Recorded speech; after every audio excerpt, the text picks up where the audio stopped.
पटना में लालू से नीतीश की मुलाकात।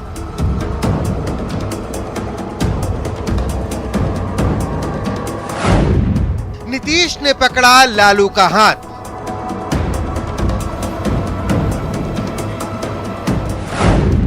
दिल्ली में विपक्षी नेताओं से एकता की बात।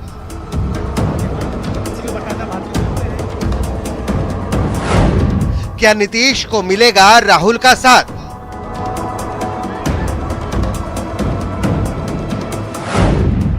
केजरीवाल, पवार, ममता और लेफ्ट भी मिलाएंगे हाथ।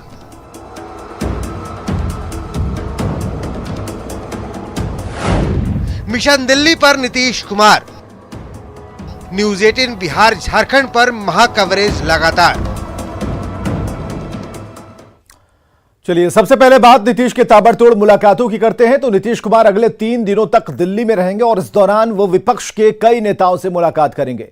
नीतीश कुमार शाम को दिल्ली पहुंचे और दिल्ली रवानगी से पहले उन्होंने लालू प्रसाद से मुलाकात की।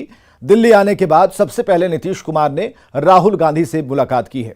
दोनों नेताओं के बीच करीब 50 मिनट तक मुलाकात हुई और बिहार में कांग्रेस समर्थित महागठबंधन की सरकार बनने के बाद नीतीश कुमार और राहुल गांधी की यह पहली मुलाकात थी। और कांग्रेस के पूर्व अध्यक्ष राहुल गांधी से मिलने के बाद बाहर निकले सीएम नीतीश ने मीडिया से कोई बातचीत नहीं की।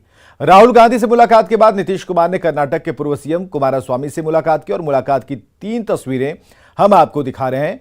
और बिहार में सत्ता परिवर्तन के बाद नीतीश कुमार भी एकजुट होने की वकालत कर रहे हैं, इसलिए नीतीश लगातार नेताओं से मुलाकात कर रहे हैं।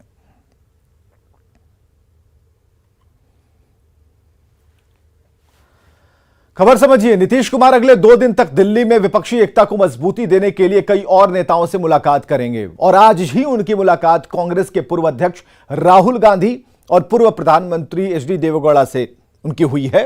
गौरतलब है कि नीतीश कुमार की कोशिश है कि 2024 लोकसभा चुनाव से पहले विपक्षी दलों को एक साथ और एक मंच पर लाया जाए। नीतीश कुमार, राहुल गांधी, दिल्ली के सीएम अरविंद केजरीवाल, लेफ्ट के नेता सीताराम येचुरी, एनसीपी अध्यक्ष शरद पवार और डी राजा से मिलेंगे। इधर नीतीश कुमार मंगलवार को राष्ट्रपति और उपराष्ट्रपति से भी शिष्टाचार मुलाकात कर सकते हैं। विपक्ष को एकजुट करने नीतीश कुमार दिल्ली पहुंचे, लेकिन दिल्ली जाने से पहले उन्होंने लालू प्रसाद से उनके घर जाकर मुलाकात की। यह मुलाकात कैसे खास थी, देखिए आप।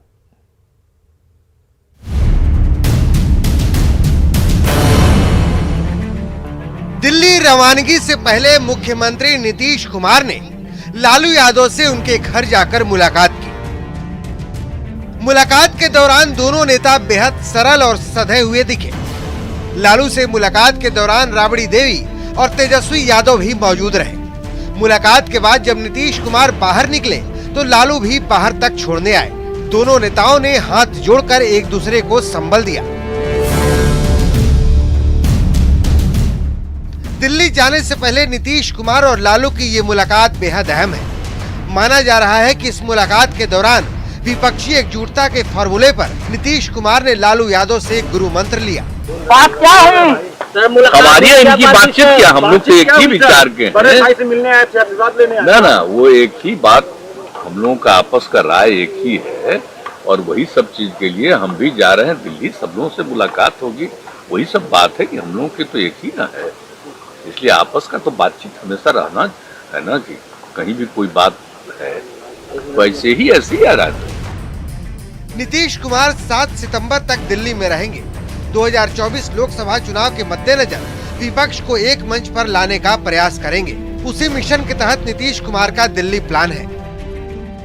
आज माननीय मुख्यमंत्री जी का दिल्ली दौरा है और 2-3 दिनों तक जो है दिल्ली में कई जो नेता हैं उनसे वो मुलाकात करेंगे। नीतीश जी का एकमात्र अभी लक्ष्य है कि सभी जितने विपक्ष के दल हैं देश भर में सबको एकजुट करना है।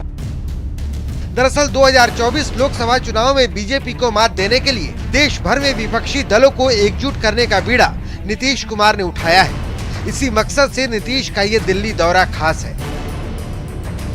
पटना से न्यूज 18 के लिए अमित कुमार की रिपोर्ट।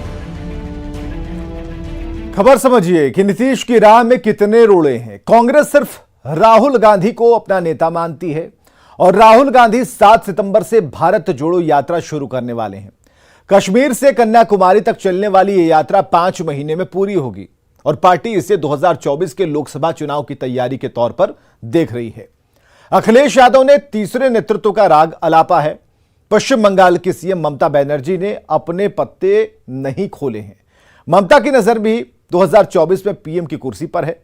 इधर पंजाब में जीत हासिल करने के बाद अरविंद केजरीवाल के हौसले बुलंद हैं। अब जरा एक दूसरे की दिक्कतों को समझिए। कांग्रेस को राहुल गांधी के सिवा कोई मंजूर नहीं। ममता और लेफ्ट का साथ आना मुश्किल है। लेफ्ट को साथ रखेंगे तो ममता छिटक जाएंगी। अरविंद केजरीवाल की महत्वाकांक्षा बहुत बड़ी है। केसीआर, शरद पवार का भी अपना एजेंडा तैयार है। नीतीश कुमार दिल्ली गए हैं, उनके साथ बिहार के 3 नेता भी गए। उन नेताओं को ही नीतीश अपने साथ क्यों लेकर गए, उसे भी जानिए।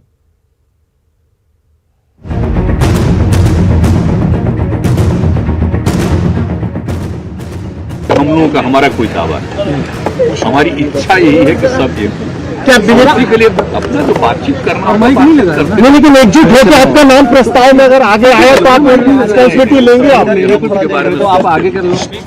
पीएम पद का दावा नहीं है, पीएम पद के बारे में सोचते भी नहीं है, लेकिन प्रबल इच्छा है कि विपक्ष एकजुट हो, क्योंकि इसी में सियासत की आकांक्षा भी समाहित है। ये बात बखूबी नीतीश कुमार जानते हैं। सोमवार को विपक्ष को एकजुट करने की प्लानिंग की पूरी पोटली लेकर नीतीश कुमार दिल्ली पहुंच चुके हैं। नीतीश कुमार अपने बेहद भरोसेमंद, जिन्हें आप 3 तिकड़ी भी कह सकते हैं, साथ लेकर दिल्ली के दंगल में उतरे हैं, जिनमें पहला नाम है जेडीयू के राष्ट्रीय अध्यक्ष ललन सिंह का, दूसरा नाम है जल संसाधन मंत्री संजय झा का और तीसरा नाम है भवन निर्माण मंत्री अशोक चौधरी का।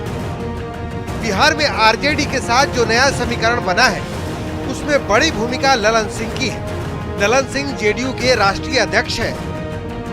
ललन सिंह मुंगेर से सांसद हैं और भूमिहार जाति से आते हैं। उसी तरह संजय झा भी नीतीश कुमार के बड़े सिपहसालारों में से एक है। संजय झा ब्राह्मण समाज से आते हैं, मौजूदा सरकार में जल संसाधन मंत्री हैं और मिथिलांचल में जेडीयू का बड़ा चेहरा है। ललन सिंह और संजय झा के बाद बारी आती है अशोक चौधरी की। अशोक चौधरी मौजूदा सरकार में भवन निर्माण मंत्री हैं, दलित समुदाय से आते हैं, जेडीयू से पहले कांग्रेस में सक्रिय भूमिका में रहे हैं, 4 साल बिहार कांग्रेस के अध्यक्ष भी रहे हैं। जाहिर है नीतीश कुमार सलाहकारों के साथ साथ पूरी सोशल इंजीनियरिंग के साथ टूटे विपक्ष का कल पुर्जा जोड़ने निकले हैं। अब देखना होगा कि अपने मिशन में नीतीश कुमार कितना सफल हो पाते हैं। दिल्ली से न्यूज़ 18 के लिए अमितेश कुमार सिंह के साथ ब्यूरो रिपोर्ट। दिल्ली पहुंचे नीतीश 2024 के लिए विपक्ष को एकजुट कर रहे हैं। बीजेपी के खिलाफ मोर्चाबंदी कर रहे हैं, लेकिन राह बहुत आसान नहीं है। जानना जरूरी है कि नीतीश कुमार की ताकत क्या है और उनकी चुनौतियां क्या हैं।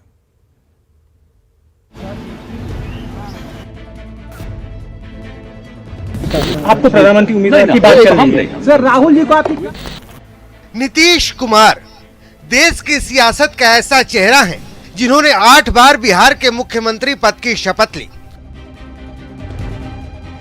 सहयोगी चाहे जो भी हो, सीएम नीतीश ही बनते रहे। 8वीं बार बिहार के सीएम की कुर्सी संभालने के बाद नीतीश कुमार मिशन दिल्ली पर निकल चुके हैं। नीतीश कुमार का मिशन है 2024 के लिए विपक्ष को एकजुट करना।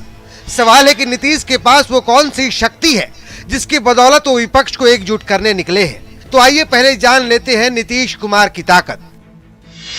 बिहार ही नहीं, पूरे हिंदी पट्टी में नीतीश कुमार की पहचान है। नीतीश के पास अपना लंबा सियासी अनुभव है। जातीय समीकरण में भी नीतीश कुमार फिट बैठते हैं। महिला सशक्तिकरण का काम उनकी बड़ी ताकत है। भ्रष्टाचार सहित बेदाग छवि उनकी बड़ी पहचान है। नीतीश की पहचान एक समाजवादी नेता के रूप में है। नीतीश कुमार की पहचान प्रशासनिक सूझबूझ वाले नेता के रूप में होती है। यही वजह है कि उन्हें सुशासन बाबू का तमगा भी दिया गया। उनके कार्यकाल में पंचायतों में महिलाओं को आरक्षण और बालिका शिक्षा को बढ़ावा देना जैसे कार्य बड़ी उपलब्धियों के तौर पर गिना जाता है।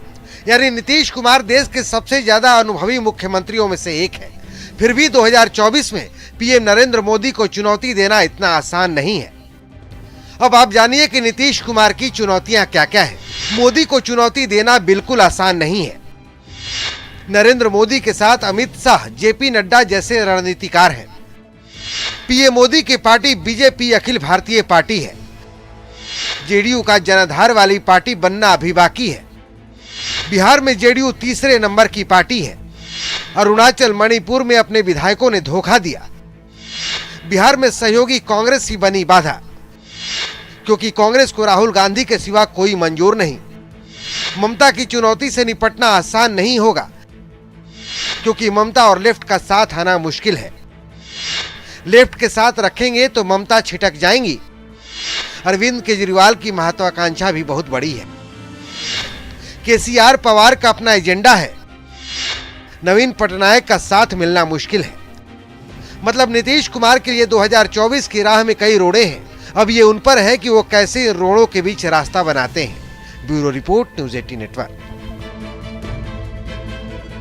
खबर है झारखंड से। झारखंड विधानसभा में हेमंत सरकार ने बड़ी आसानी से विश्वास मत जीत लिया, पर यह विश्वास मत सरकार के भविष्य से ज्यादा गठबंधन दलों के नेताओं के विश्वास की परीक्षा थी।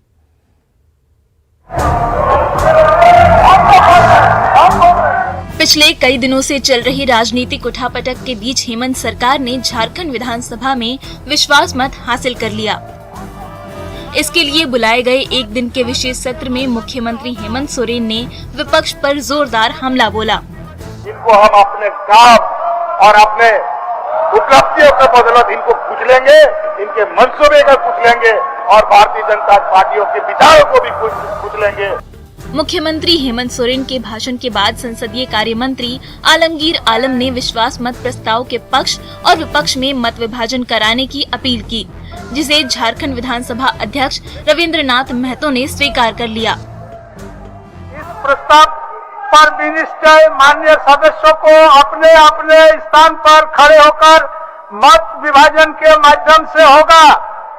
सचिव मत विभाजन की घंटी बजाए। जैसे ही मत विभाजन की घंटी बजी, सत्ता पक्ष के विधायक अपनी अपनी सीट पर खड़े हो गए, पर विपक्षी दलों के तमाम विधायक कार्यवाही का वॉकआउट कर सदन से बाहर निकल गए। तुरंत विश्वास मत पर गिनती कराई गई, जिसमें जेएमएम की ओर से 29, कांग्रेस की ओर से 15 और आरजेडी, सीपीआई, एमएल, एनसीपी और नॉमिनेटेड सदस्यों का एक एक वोट मिलाकर हेमंत सरकार के पक्ष में 48 वोट पड़े, जबकि विपक्ष शून्य पर आउट हो गया। प्रस्ताव के पक्ष में 47 मत प्राप्त हुए, प्रस्ताव के विपक्ष 48 मत प्राप्त हुए और प्रस्ताव के विपक्ष में 0 मत प्राप्त हुए। इस प्रकार यह सभा वर्तमान मंत्रिपरिषद में विश्वास प्रकट करती है। यह प्रस्ताव पारित हुआ। विपक्षी दलों के हमलों का करारा जवाब देते हुए हेमंत सरकार ने पर्याप्त संख्या बल की बदौलत झारखंड विधानसभा में विश्वास मत तो जीत लिया, पर ये पूरी कवायद सदन के विश्वास की बजाय सत्ता पक्ष के विधायकों का विश्वास परखना ज्यादा था। अब बात उस खबर की, गणतंत्र दिवस के दिन जिस नाम की सबसे ज्यादा चर्चा होती है वो नाम है राजपथ। जहां आप आकर्षक झांकियां देखते हैं वो राजपथ है। उस राजपथ का नाम अब बदलने जा रहा है। केंद्र सरकार ने राजपथ का नाम बदलने का फैसला किया है। राजपथ का नाम अब कर्तव्य पथ हो जाएगा। केंद्र सरकार ने राजपथ और सेंट्रल विस्टा लॉन का नाम बदलकर कर्तव्य पथ करने का फैसला किया है। प्रधानमंत्री नरेंद्र मोदी ने लाल किले की प्राचीर से गुलामी की हर चीज से मुक्त होने की बात कही थी। इसके बाद से राजपथ का नाम बदलने को लेकर कयास लगाए जा रहे थे। 7 सितंबर को एनडीएमसी की एक अहम बैठक होने वाली है और माना जा रहा है कि इस मीटिंग में ही सरकार के इस फैसले पर मुहर लगा दी जाएगी। The combined military band consisting of 48 musicians approaching the saluting base, the NCC boys marching contingent comprising. खबर समझिए। प्रधानमंत्री मोदी ने 15 अगस्त के भाषण में कॉलोनियल मानसिकता से संबंधित प्रतीकों से मुक्ति पर जोर दिया था। इस दौरान पीएम ने 2047 तक कर्तव्यों के महत्व पर जोर दिया। कर्तव्य पथ के नामकरण इसी का नतीजा माना जा सकता है और नए फैसले के मुताबिक नेताजी की प्रतिमा से लेकर राष्ट्रपति भवन तक की पूरी सड़क और ये क्षेत्र कर्तव्य पथ के नाम से जाना जाएगा। और इससे पहले जिस सड़क पर पीएम आवास स्थित है उसका नाम भी रेड कोर्स रोड के बदलकर लोक कल्याण मार्ग कर दिया गया था। जन अधिकार पार्टी के संयोजक पप्पू यादव ने एक बार फिर गलत बयानी की। पप्पू यादव ने मधेपुरा के डीएसपी से जुड़े सवाल के जवाब में यह कह दिया कि नेता, अभिनेता, अधिकारी और पत्रकार सभी के सभी रंगरलियां मनाते हैं। पप्पू यादव की बदजुबानी सामने आई है। मधेपुरा डीएसपी अमरकांत चौबे के पक्ष में पप्पू यादव ने बयान दिया।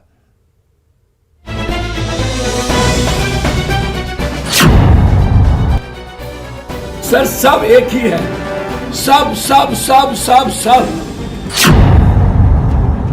शेल्टर हाउस से होती थी लड़कियों की सप्लाई, ये हम नहीं कह रहे और ना ही हम सवाल उठा रहे हैं। ऐसा कहना है जन अधिकार पार्टी के संयोजक पप्पू यादव का। विश्वास नहीं होता तो खुद सुन लीजिए। एसपी नेता के बारे में नहीं पूछते हैं? ये जो बड़का बड़का शेल्टर हाउस से जो छोटकी 14 साल 12 साल 13 साल का जाता है, कहाँ गया? पप्पू यादव के ये बिगड़े बोल तब सामने आए जब उनसे मधेपुरा के डीएसपी अमरकांत चौबे को लेकर सवाल हुआ। सवाल पर पप्पू यादव भड़क गए और पप्पू यादव ने उनके बचाव में सबकी इज्जत उतार दी। कहने लगे नेता, अभिनेता, पत्रकार, जज सबके सब ऐसे ही हैं। डीएसपी की क्या गलती है? जिस नेता का फोन उठाइएगा वही आई लव यू कहता है, फोन देखता है। कौन फेर फार में कोई बचल है यार? सब तो चोरी के फेर में है। झूठ फूस का कौन हम या गाल, यही तो सबका धंधा है इस कंट्री में। झूठों से वो कौन सा गलती किया? तुम नेता और उसको डीएसपी किया तो पत्रकार करे तो कोई दिक्कत, जज पिए तो कोई दिक्कत नहीं। डीएसपी सर सब एक ही है, सब सब सब सब सब। बता दें कि अमरकांत चौबे ही वो डीएसपी है जिनके पास से मधेपुरा एसपी का मोबाइल चोरी हुआ था और उसकी बरामदगी कॉल गर्ल सप्लाई करने वाली महिला के पास से हुई थी। महिला ने बताया था कि कॉल गर्ल को पैसे नहीं दिए तो उसने मोबाइल फोन चुरा लिया।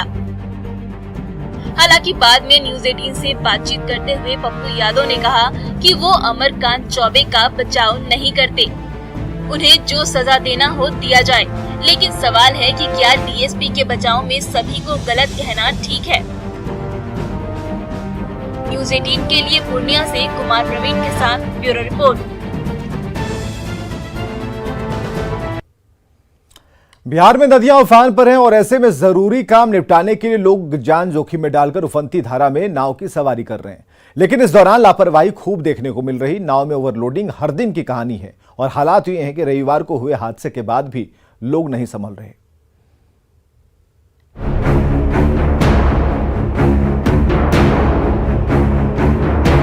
दानापुर में गंगा नदी में नाव हादसे की घटना से लोग अब तक उबर नहीं पाए हैं। नाव पलटने से हुए हादसे में लापता कई लोगों की तलाश अब भी जारी है, लेकिन लोग इन हादसों से सबक लेने को तैयार नहीं हैं। आपके टीवी स्क्रीन पर दो तस्वीरें हैं। पहली तस्वीर रविवार को दानापुर के शेरपुर में नाव हादसे के बाद की है, जिसमें लोग अपनों के लिए तड़प रहे हैं और प्रशासन की टीम लापता लोगों की तलाश में जुटी है। तो दूसरी तस्वीर दीघा घाट की है, जहां लोगों पर हादसे का कोई असर नहीं दिख रहा। उफनती धारा में लोग बेखौफ होकर ओवरलोडेड नाव में सफर कर रहे हैं। दानापुर के शेरपुर घाट पर नाव हादसा हुआ है। एक नाव पर लगभग 55 लोग सवार थे। सभी गरीब परिवार के थे और अपने पशुओं के लिए चारा लाने प्रतिदिन वो गंगा पार कर उस तरफ जाते थे। लेकिन कल अचानक से नाव पानी के अंदर चला गया। हालांकि स्थानीय लोग और खुद जो नाव पर सवार थे उन लोगों ने कैसे तैसे अपनी जान बचाई। 44 लोग सुरक्षित बाहर निकल गए, लेकिन 10 लोग अभी तक लापता हैं। 10 लोगों की तलाश लगातार की जा रही है, लेकिन अभी तक एक भी जो इंसान कल नाव पर सवार थे उन 10 लोगों में से नहीं मिले हैं। एनडीआरएफ की टीम को लगाया गया है। इसको अनुमान लगाना बहुत मुश्किल है कि कहाँ बॉडी गई होगी अभी इस बहाव में। हाँ, कहना मुश्किल है, जब मिलेगा तभी इसके बारे में कंफर्म आपको फिगर दे पाए। और खबरें लगातार जारी हैं, बने रहिए हमारे साथ।